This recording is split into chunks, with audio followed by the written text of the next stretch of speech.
Hello, everyone, and welcome to another episode of a Pack a Day podcast, wherever you may be and however you may be listening. Thank you so much for making this part of your day. My name is Nick Schmitz. I'll be your host on this Sunday post-draft. We've got all 7 rounds in the books now.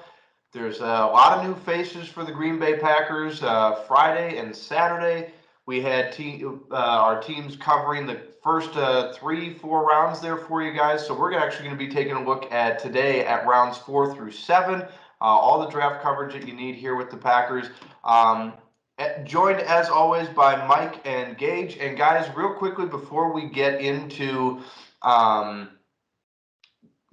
4 through 7 for the Packers here, I did something that I thought might be a little bit fun. Maybe you guys know, maybe you don't. So I guess it depends on your knowledge how much fun this is going to be. But it's always kind of interesting to see who Mr. Irrelevant is every year within the NFL draft. And there is yet to be a Mr. Irrelevant that has made a Pro Bowl. But so I figured I took a look at this. Do you guys know how many times the Packers have picked Mr. Irrelevant? Do either of you have any idea how many times the Packers have taken the last pick in the draft? Off the top of my head, I don't know. I'm going to guess 0 or 1, though. Like, if I had to just take a guess, it'd be like 0 or 1. Okay, Mike, what about you? I'm going to guess, I say 3, because I'm guessing back in the 60s when they were the champions, they got the last pick 3 years in a row. Okay. Well, so I looked it up, and I think Mr. Irrelevant as an official thing started in the 70s, if I remember correctly. But so since it became a thing, the Packers have taken Mr. Irrelevant 2 times. They drafted Mr. Irrelevant in 1987. Norman Jefferson, don't know anything about him. He played defensive back, and he appeared in 14 games for the Packers, or in 14 games in his career. I don't know if they were all with the Packers. And then in 97, after they won the Super Bowl with Favre the first time, Ronnie Makeda, I believe is how you pronounce his last name. He played quarterback and never appeared in a game in the NFL. So I thought it might be a little bit fun to throw that out there with Mr. Irrelevant always being a kind of an interesting topic. But we're not here for Mr. Irrelevant because Green Bay did not pick Mr. Irrelevant this year. So starting in the 4th round, Green Bay taking and you guys are going to have to help me with this. It's bad that I don't even know. Romeo, how do you pronounce Romeo's last name? Is it Doubs? I wouldn't even know how to guess. It's Romeo Doubs. Romeo as, Doubs. As Mike chimed in, Romeo Doubs there. Romeo Doubs. Okay, so it is pronounced how I thought it was. The O is throwing me off there. So Romeo Doubs, wide receiver out of Nevada, 6'2", 201. Another wide receiver for Aaron Rodgers. Probably not as highly anticipated this year as maybe the other wide receiver taken in the 2nd round. But Mike, looking at Romeo Doubs, obviously probably not going to be a starter day 1. He'll be interesting to see where he fits in on the roster right away. He's got obviously good size at 6'2" and some pretty good speed. But what do you like about Romeo Doubs? If just looking initially at him as being a wide receiver for the Packers. Well, he may not be as tall, but he's your MVS guy. He's a deep threat, very vertical receiver. He gets up the field really well. His unofficial 40 was a 4.47 he ran last week in front of some people. He was a big play guy at Nebraska, got deep a lot, and he's a good returner. The team brought him in for a visit, one of, I think, 6 guys that they drafted that came in for visits during their top 30 visits. And Doubs, he was a guy mocked to Green Bay a lot in recent weeks, and he fits it. He's going to be that deep threat that they're looking for. He's going to be a returner. And compared with Christian Watson, who's going to be like a do-it-all type guy, Doubs is going to be there to get down the field and make those big plays like we saw with MVS.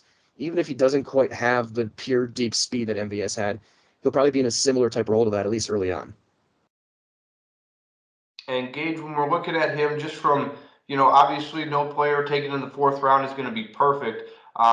It's just some of the weaknesses we're looking at here, linear and limited with his route running ability. There's a couple of things I'm noting here from some of these scouts saying that he's going to have trouble releasing past press defenders. and his routes can be redirected and thrown off schedule, which that one right there is just, with Aaron Rodgers, we know how precise he is. Obviously, it's something he's going to have to work on. But I mean, right out the gate, that's something that stands out to me as somebody, Aaron Rodgers, he wants to know you're going to be in the right spot that he expects you to be in. So that's clearly something that, in order to kind of get into a regular rotation, he's probably going to have to get a lot better at.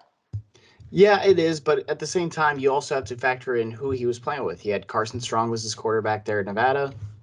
Carson Strong didn't even get drafted. Part of that is obviously due to the fact that he dealt with some injuries, which held him back, but there's still just, this draft class was historically bad. There was one taken in the first round, and then the next one wasn't taken until the third round.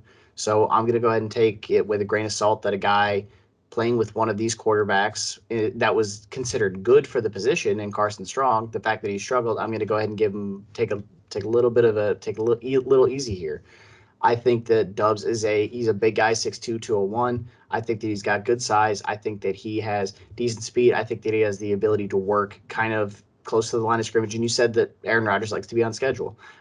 But at the same time, we've seen that Aaron does have a tendency to get off script at times. And when he gets off script, that's when you kind of just have to freewheel it. When Doubs was playing on schedule and using his, like, he's got good footwork at the line of scrimmage, which there's a guy that I know everybody in Packerland is familiar with who had really great footwork at the line of scrimmage, Devontae Adams. Definitely not the same caliber of player, but Devontae didn't have the best speed, so he won with footwork and good hand fighting. Doubs has good hands. He's got big hands. He's got good length. He's got good footwork at the line of scrimmage. So if he can find ways to get open early, then he doesn't have to necessarily be exactly in the right spot at the right time, because he's going to be open early on. So you're right. He's probably not going to be a day one starter, but he does have skills that he can develop and become a starter or a contributor for this team. I guess very quickly before we kind of move on, just looking at his numbers that he had at Nevada. In 4 years there, he had at least 40 catches, at least 550 yards, and 2 touchdowns every year. Had over 3,000 career receiving yards, 80 catches, 1,100 yards last year, 11 touchdowns. Also averaged 12.5 yards per punt return, and took one back in 37 punt returns over 4 years as well. So he, again, a very productive receiver for Nevada. Averaged almost 15 yards per catch as well. He was their guy. He was their number one receiver for basically 4 years. And that kind of production, that kind of experience is very valuable. And I would think that Green Bay is going to find a way to use him right away, whether it's in the return game. I'm sure he's going to contribute on special teams to start the season, but it'll be interesting to watch him work in that receiver room, knowing that, for the most part, it's I don't want to say it's super open necessarily for him, but there's definitely a lot of room and potential to be able to get some playing time with the current wide receiver room. So going from wide receiver to offensive line here, Zach Tom taken also in the 4th round out of Wake Forest. He's 6'4", 304. Nice big offensive lineman. We've seen now that Gutekunst has made offensive line a very prominent position as far as his draft. I think I saw somewhere this is the 3rd straight year he's taken at least 3 offensive linemen in the draft, so it's obviously a position that he views as important. So Zach Tom here, just, Gage looking at some of the strengths here, says he's got excellent intelligence. He's a 3-year starter, makes fluid block adjustments in space. So looking at him, obviously later round pick, you're probably year one looking at a depth pick here, but we've seen Green Bay in the past use later round picks on offensive linemen that turn out to be pretty decent starters. So initial thought on Zach Tom coming in and probably starting out as a depth role, you think, for Green Bay? Yeah, he'll probably be a depth guy. 6'4", 304, so he's got good height on him. He has played a little bit of tackle in the past. He projects more as a guard at the next level, mainly due to arm length. He's not he doesn't have the best arms, but here's what he does have: a ton of athleticism. All of these are the 92nd percentile or higher for him among offensive linemen. This isn't just guards, this isn't just tackles, this is offensive linemen in general. 92nd in the 20-yard shuttle, 95th in the three cone, 98th in the broad jump, 93rd in the vert jump, 95th in the 40, 93rd in the 10-yard split. So he is a crazy athlete for a guy at 6'4", 304. So he's got great size. He has the ability to play a little bit of everywhere. Most places are mocking him and projecting him to be a center at the next level, which obviously you have. We drafted Myers last year, so there's not a ton of need for him at center right now, but just having a guy that's versatile, has played a little bit everywhere, is never a bad thing to have. Don't know where he's going to play for Green Bay, but if he can come in and just iron sharpens iron, the old just put your best five guys out there, which granted we saw last year that Adam Sinovich and the offensive line staff more or less made a decision to not necessarily go with that for the playoffs, but I think that they're going to fix that this year. They're going to constantly try and put their best five out there, whoever that may be. If that's like whatever their best five combination is, they'll find a way to get those five guys on the field. So I think that Tom will, even if he's not contributing from day one, he's going to push and make sure that the guys in front of him are earning their spots. He's not just going to roll over and give them a free spot. Absolutely. And I mean, offensive line is definitely a position that Green Bay has done well with over the years, whether it's first round, second round. I mean, Bakhtiari is a fourth round pick, if I'm thinking correctly. So, I mean, that is correct. He was a fourth round pick. Yep. Exactly, and now he's considered to be the best left tackle in the league. So just because Zach Tom is taken in the fourth round here, again, wouldn't expect him necessarily to be a day one starter with the Packers, but especially in Green Bay, it's not unheard of for some of these later round picks to, turn into really great offensive linemen. And so, Mike, I mean, just looking at some of these, obviously everybody's got a downside to him. So just some of the scouts looking at him slender through his waist and hips. So catches some contact at the point of attack. Some think that he needs to be a little bit more aggressive coming into contact. But just looking at him, thoughts, things that he can improve upon to really push some of these starters and, make a case for potentially being a starter down the road for the Packers. For a starting job this year. I truly believe that. Zach Cruz and others have commented on Tom going before the draft. He is the most Packers-y prospect in the draft at any position. He is elite everywhere if you rate him as a guard, except for his weight. He's a little slender at 304 at 6'4", and he only benched 24, but that's fine. His broad jump, 99th percentile among guards. His three cone, 98%. 10-yard split, 99th percent. He is an elite athlete. He was a multi-year starter at center to start at Wake Forest. Then they kicked him out to left tackle, and he was one of the best pass blocking tackles in the entire country in 2021. He is really good in space. He is really good getting to that second level. He's got enough nasty, and I see a lot of J.C. Treader in his game, if you want to use a former Packer. Can play anywhere on the line. He's smart enough to play center. He's athletic enough to play tackle. His frame probably makes him a better fit at guard. But he's a guy who's going to play everywhere on this line. He is going to step in right away. He may not be a starter right away, but he is going to see snaps in some way, whether it's on special teams, whether it's as a sub, an injury fill-in. He is going to be on the field early and often in Green Bay right away. And it just made sense that a guy like this, with this athletic profile, with this kind of versatility, and this kind of pedigree at what he did at Wake Forest, was going to be a Packer. And when I was watching the draft, I was cooking a little bit, and my family told me that they drafted this guy from Wake Forest, and I said Zach Tom, and they looked at me like, how did you know that? It just makes sense. He is the quintessential Packers mid-round lineman prospect. He is the archetype of what they're looking for. Well, and I mean, like we've said, offensive line definitely a position that Green Bay values a lot and has done a very good job drafting. So it'll be interesting to watch him through this year and into the future to see exactly where he ends up with the Packers. But moving into the fifth round here, what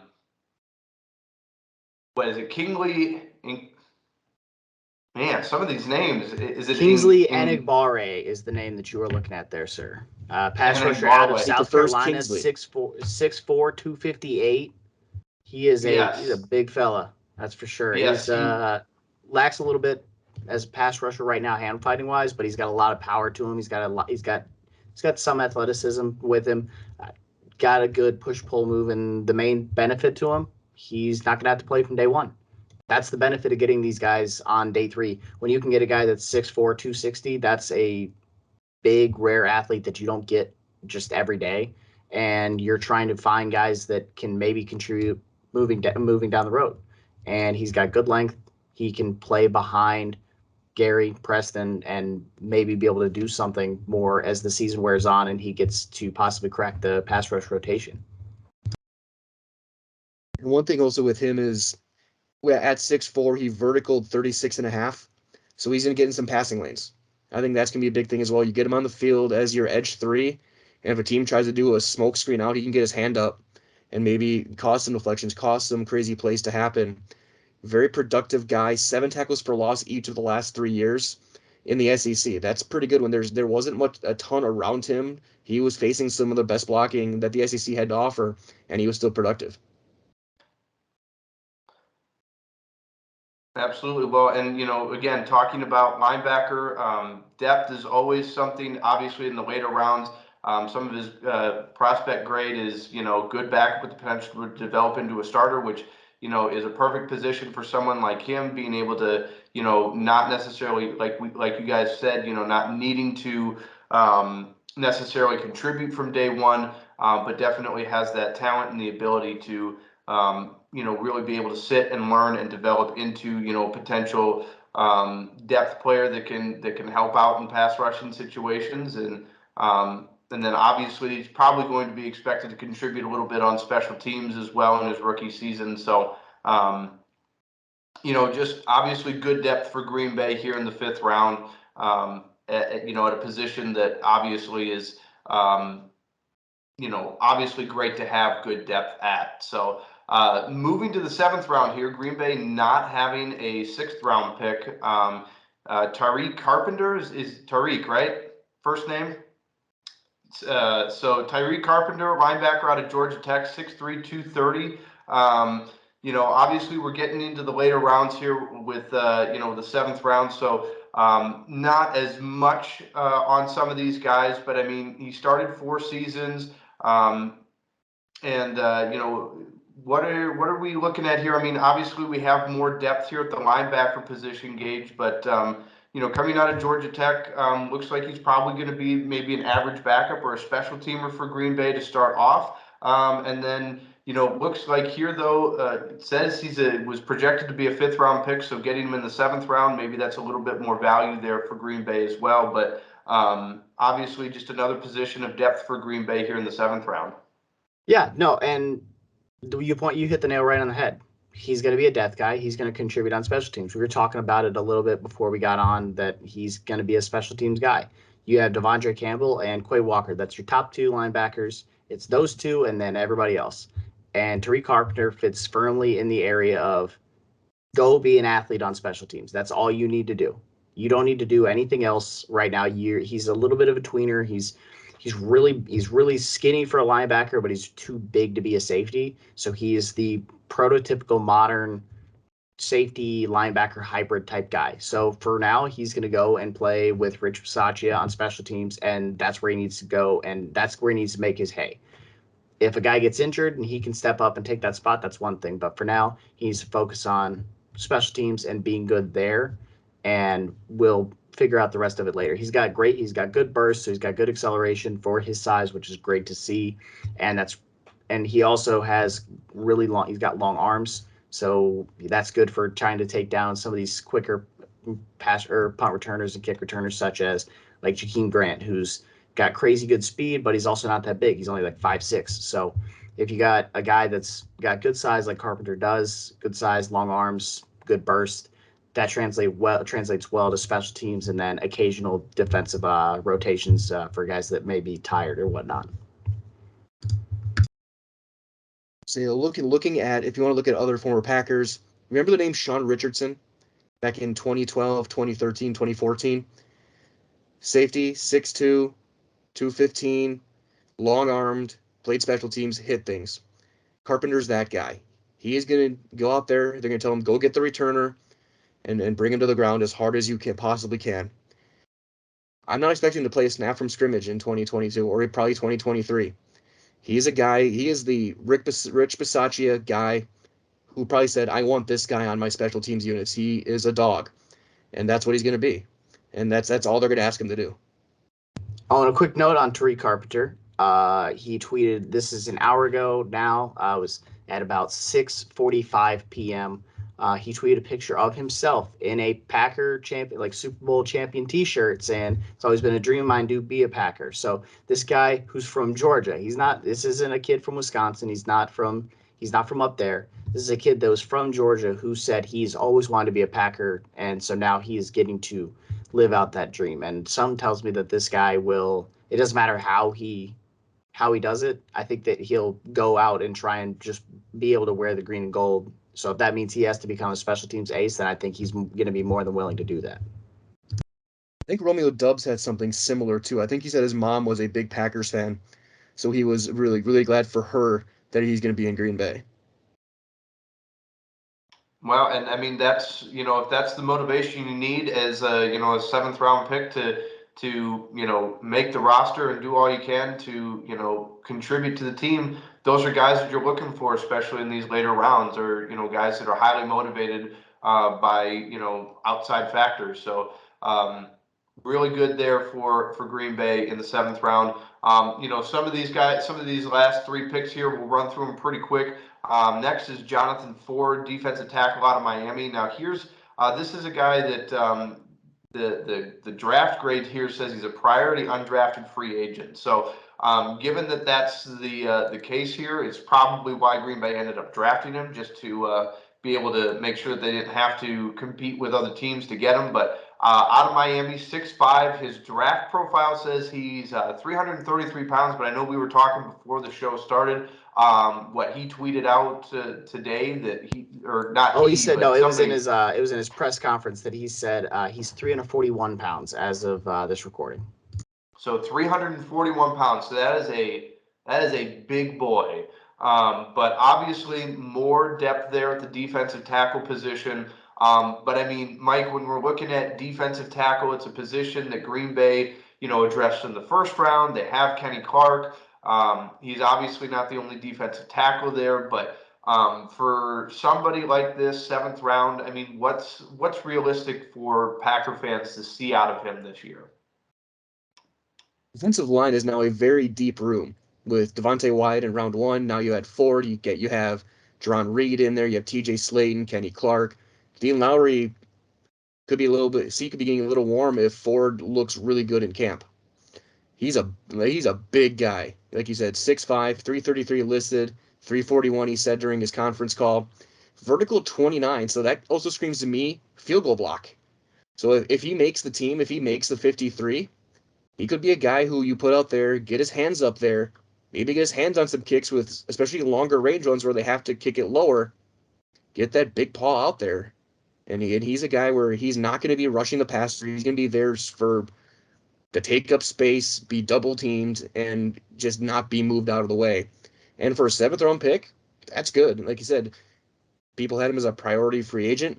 That's what 7th round picks are. It's just you just draft him so you don't have to negotiate with other teams to try and get the guy. And very clearly they like what this guy can bring in there. And I think we said before recording, he was middle school classmates with T.J. Slayton. He played with Spider Garvin at Miami, so he knows some of the guys around, which will help him get acclimated during minicamp next week. And he's a guy where it's a lottery ticket. I mean, if you get a big run stuffer in the 7th round, you're very happy. Absolutely. And I mean, Gage, when looking at it, the only question I would have is, 341, that's kind of what you're looking for a defensive tackle, but also like any concern with, being that weight? Would you want him to be a little bit, maybe more right around that 320 mark, or is that just part of the position that he's playing? I'm going to focus on one thing about his weight. He was drafted in the 7th round.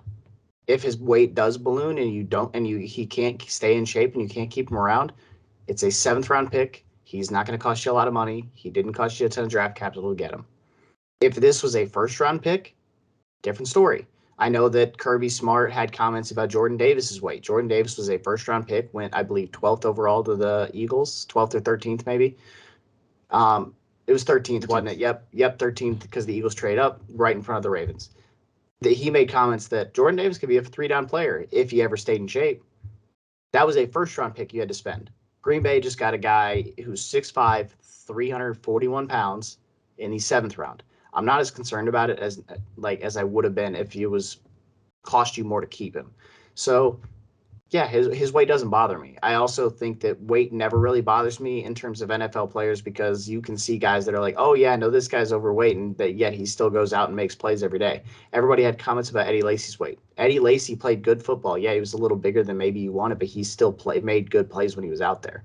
I think the weight comments are generally overrated, especially for guys that are already carrying a ton of weight like this guy is. He's carrying 341 pounds. 20 pounds isn't going to make a humongous difference, really, in the grand scheme of things. Two names to kind of supplement that point. Howard Green, key member of a Super Bowl championship team, a very big guy. No one worried about his weight. And for a guy who won, I don't know how many Super Bowls, Vince Wilfork was a mammoth human being. No one worried about him because he made plays. He did his job. I think Ford can do, not obviously that level, but I think he can be a similar style type of player. Also, quick note that's completely unrelated to the draft. Matt LaFleur is doing his live press conference right now, and he actually just said that last week when Aaron Rodgers was in town for the Bucs playoff game, he stopped by the Packers facility and then actually jumped in with the workout that was going on there, and said that Aaron is in fantastic shape as things stand currently. As I said, completely unrelated to the draft, but it's Packer relevant, and I wanted to make sure that the people listening to this got to hear about that in case they don't follow Twitter. And I mean, all due respect to some of these draft picks, Aaron Rodgers news is probably a little bit more on the minds of Packer fans than who these 4 7th-round draft picks are. But we'll continue here. So this next one here, Rasheed Walker, another offensive lineman here, offensive tackle out of Penn State. Good size here, 6'6", 313. And Gage, just more offensive line depth here. Obviously, in the 7th round, you probably don't have a whole lot of expectations, at least coming into year one, and maybe not setting the expectations super high beyond that. But I guess I'm also seeing here that NFL.com had him projected as a 3rd-round pick. So interesting to see that he's here in the 7th round for Green Bay. So maybe potentially a little bit of a steal here in the 7th round. Oh, 100%, without a doubt. Rasheed Walker was projected to go much, much, much earlier than he ended up going. He was a popular player for a few different reasons. For one, he's a good player. He's 6'6", 313 pounds. He played, and he started at left tackle for the last 2 years. He's probably going to, last 3 years, excuse me. He projects to be a right tackle or a guard at the next level just due to kind of his athleticism and his arms. But he's a good player with starting experience on the left side in the Big Ten. It's not like he wasn't doing this he didn't do this in the FCS level. He was doing this in the Big Ten against Aiden Hutchinson. He got to do it in practice every day against Odafe Owe, who was a 1st-round pick last year. He got to do it against other elite pass rushers. Chase Young, George Karlaftis, who was a 1st-round pick this year. He's got to do this against talented guys week after week for the last 3 years as a starter at a big name program. So I like that. And also Rasheed Walker had one of the funniest clips from his playing time where he asserted his will over another player. If you guys aren't sure what I'm talking about, go find Andy Herman's Twitter. He is quote tweeted in the last hour or so. So this is about 6:00 there Central Time on Saturday. Go take a look. Rasheed Walker is a talented player. He's got starting experience, and he is a absolute steal. He was ranked by most. Draft experts as one of the top, right around 10th, 11th, 12th for his position, and he was much, much later than the 10th or 11th tackle off the board. So I think Green Bay got an absolute steal here. Even if Walker is nothing more than a career backup tackle, he is a steal in the 7th round. Yeah, absolutely. You're right. And like I make my composite like big board every year. I go through 10 different boards, combine them, average them out. Among the 10 boards, which was for me, Draft Network, Sports Illustrated, Dane Brugler's Beast, Arif Hassan's Consensus, Matt Miller, Kuiper, McShay, Tony Pauline, Jordan Reed, and PFF. His average was 123.6. His highest was 177th overall. His lowest was 99th. So he is a writer. He was around a late third, early fourth round projected type prospect. My rankings had him at 113 when you combine those together among all players. To get that at 249, a 5-star recruit, 3-year starter at left tackle in a Big Ten East program that played in big games time and time again, that's great. And you're right, even if he's just a backup for 4 years, that is incredible value for a very, very athletic tackle who I think could eventually be a starter at right tackle. And I think he could be a very long-term starter at right tackle. I think he's that talented. Well, there you have it. Some really good depth and value there for Green Bay in the 7th round. And then we get to our last guy for Green Bay here. It's Samori Toure, wide receiver out of Nebraska, 6'1", 191. Obviously, another wide receiver here. I don't know if I'm going to go so far as to say for Aaron Rodgers. Obviously, that's the idea, but being a 7th round receiver, although it's not unheard of in Green Bay, there is one famous 7th round wide receiver in Green Bay that we all know and love, which is Donald Driver. So maybe he'll end up being in that same group. But I mean, again, Gage, we're looking at a 7th round wide receiver here.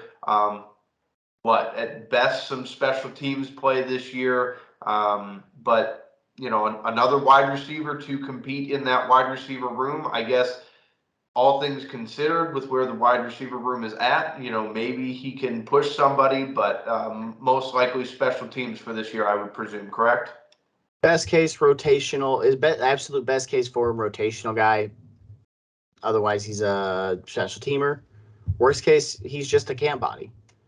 You're going to have a ton of receivers every year, and I know everyone's going to say, well, Green Bay doesn't have any receivers, so he might even start day one.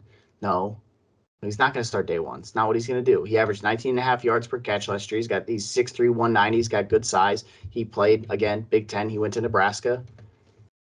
In the 7th round, that's a guy that you were going to probably sign as an undrafted free agent, and you figure, I'll just go ahead and make sure that no one else can sign him, and you end up with him in your pocket versus ending up in somebody else's camp. So Toure dominated the FCS, went to Nebraska. Like you said, led the Big Ten in yards per catch at 19.5, 5 touchdowns. Also averaged 8 yards a carry. He had 8 carries rushing. Yeah, at worst, he's a camp body. At best, he's your wide receiver 5 or 6. Because I mean, let's very quickly take a look at who's now in that receiver room. Lazard, Cobb, Rogers, Watkins, Watson, Doubs, Toure, Malik Taylor, Winfrey. You can work with that. You could easily work with that. There's talent there, and Toure's a big play guy.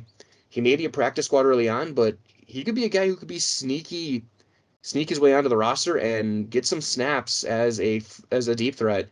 If Doubs isn't ready to go or if he gets banged up, you can bring him in there and have him run the 9 route.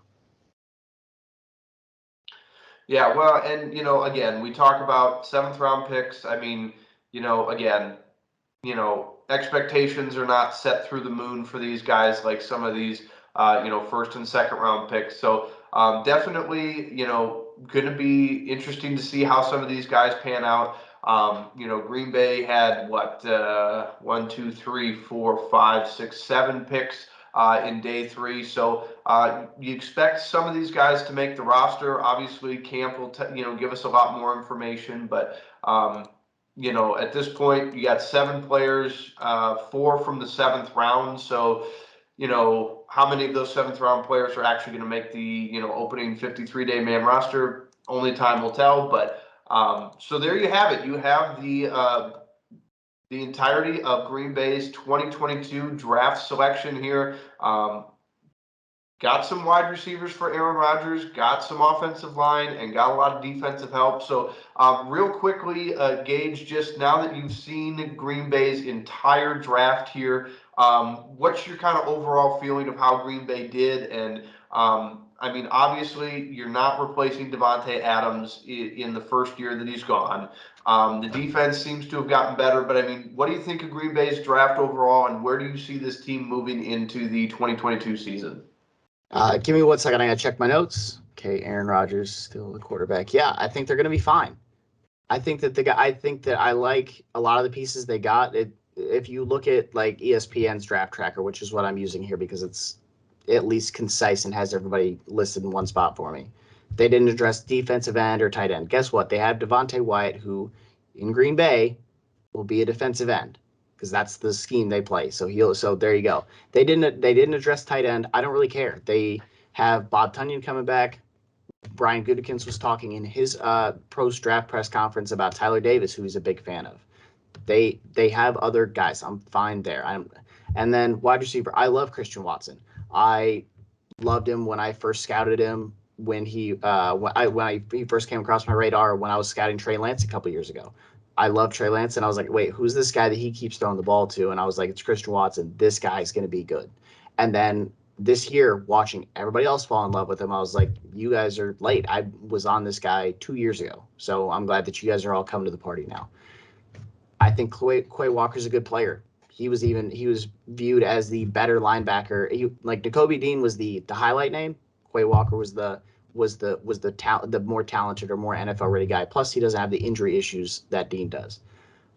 I'm just ready to watch all these guys get on the field because I think that Green Bay went to a lot of areas and addressed a lot of depth, and we saw in the playoffs where you had guys getting hurt, and that depth eventually ran thin. So Green Bay didn't trade up and draft the number one wide receiver in this class, but I'm not concerned about it because Aaron Rodgers is still the quarterback, Matt LaFleur is still the coach. They're going to find a way to make it work. Well, I couldn't have said it any better myself, Gage. I mean, that's really, at the end of the day, the reason Green Bay's been in the playoffs all these years. Aaron Rodgers still the quarterback. You're in a good spot. But Mike, looking at Green Bay's draft overall, what do you think of their draft, and where do you think, how do you see them going into 2022? It's too early to grade the players yet, but I think as far as the value we got, the athleticism we got, how we worked the board, this is one of the best jobs I think he's done as far as getting the players that he wants. Quay Walker is the freakiest of freak athletes. Wyatt is a productive player and is going to be in there from day one.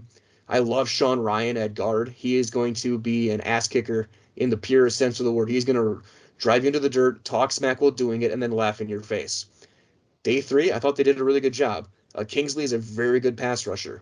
I think Doubs is going to be your kick returner, punt returner immediately. They got a lot of guys who can step in the first day of training camp and become solid professionals right away.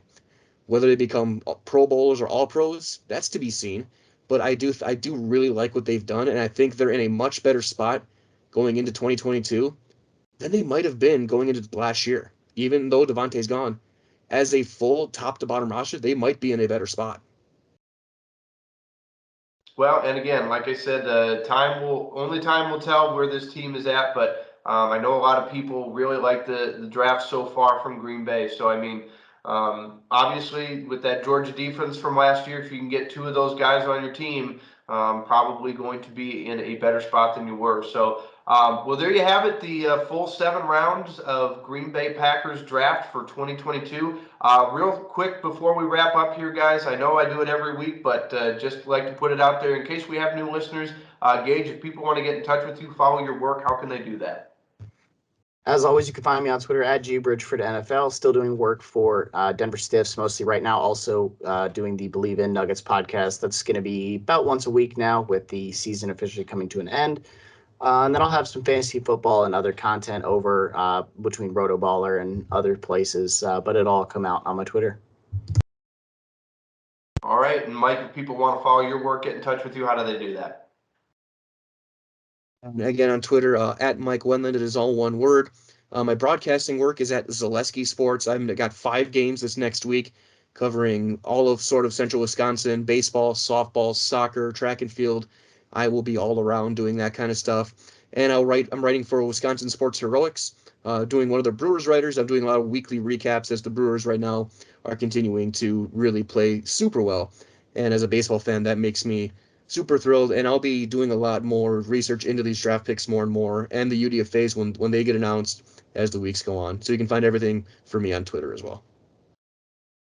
All right, and as always, you can follow me on Twitter at producer Nick LB. Yeah, the 2022 NFL Draft officially in the books now, and it's time to get ramped up for camp. And before you know it, guys, it'll be August, and we'll have preseason games, and then it'll be September, and we'll be off and running with the regular season for 2022. So, with that being said, thank you everybody for listening over the past month as we just gorged ourselves on draft coverage. It's always a fun time of year to see, where Green Bay puts its needs and interests for the draft. And obviously always getting new young talents is always a great thing for Green Bay. So thank you for listening, everyone. And as always, go Pack, go.